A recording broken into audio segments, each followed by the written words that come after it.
Hey gang, what's up?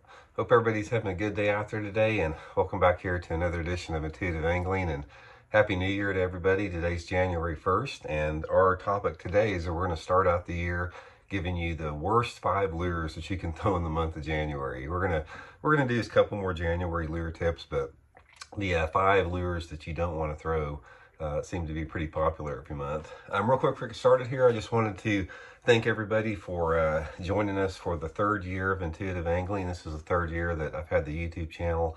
Much appreciated everybody that's supporting the channel, and hopefully we'll have a good year and share some good tips with you guys and help you guys catch some good fish. Okay guys, you're gonna, as we talk every month here, you're about to hear all the YouTubers tell you, oh, this is the 5, you're going to see the title, the 5 best January lures. Everybody knows what they are. I mean, you got the jerkbaits, you got the Alabama rig, you got spoons, you got little swim baits. You're going to hear stuff like that all the time. I'm going to tell you the 5 most sucky baits you don't want to waste your time on. Okay, let's get started here. First thing we're going to talk about is any type of a creature bait. Doesn't matter if it's, like a beaver or a curly tail bait like this Z-Craw.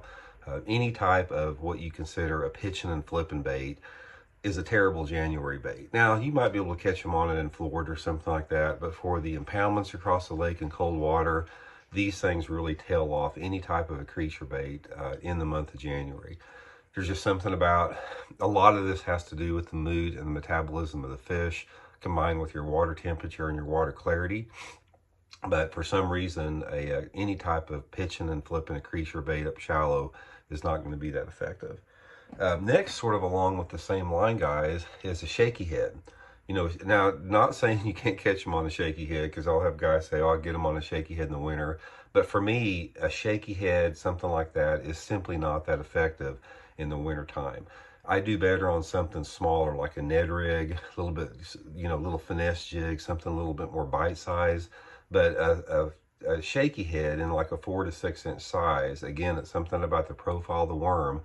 I just don't get that many bites in it. Now, I don't fish it that much. So I would recommend putting your shaky head down for probably the next month and a half or 2 months. The next one is a bait that's made our list the last 2 months as the worst November, December, and January bait, and that's a deep diving crankbait. Guys, deep diving crankbaits suck in the wintertime. A lot of it has to do with, again, the way the fish are positioned in the wintertime. Traditionally in the winter, you have a lot more suspended bass, and a deep diving crankbait is not a lure you want to throw for suspended bass. And there's also something about, if you do have a lake where you've got some shallower fish, saying that, 15 foot or shallower, there's something about the way that a deep diving crankbait moves along the bottom. When the water temperatures are at their coldest, the fish just do not react that well to them. So I wouldn't throw it that much either. The fourth one, now some guys are going to say that I catch them on this, but for the most part, it's not that effective. It's just the old spinnerbait. Guys, a spinnerbait is it's really strange because it's really effective even up into November and December, and then it starts getting good like in February. But for me, when you have water temperatures bottom out, I can't catch them on a spinnerbait very good. You can fish a spinnerbait on the bottom or for suspended fish in mid-water column, but there's something about the profile, the look, and the action of a spinnerbait.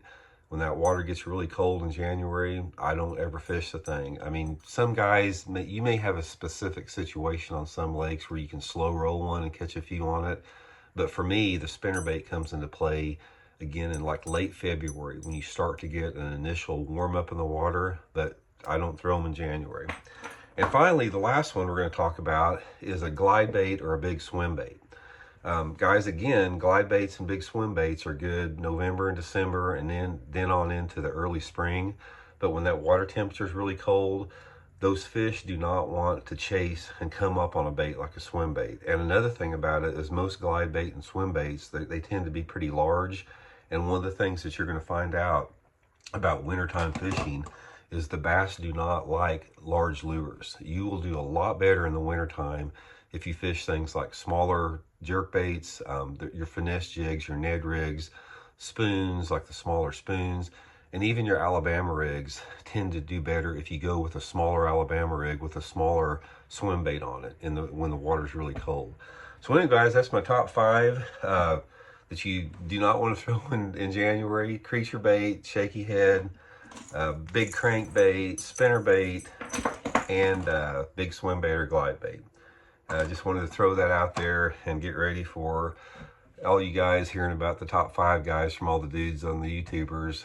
Mark my words, it's going to be a rig, jerkbait, spoon, little bitty swim bait, maybe flat side crankbait, something like that. So I'll already tell you guys in advance what that's going to be. Anyway, guys, thanks for tuning in. Hope you guys have a good year coming up, and we'll talk later.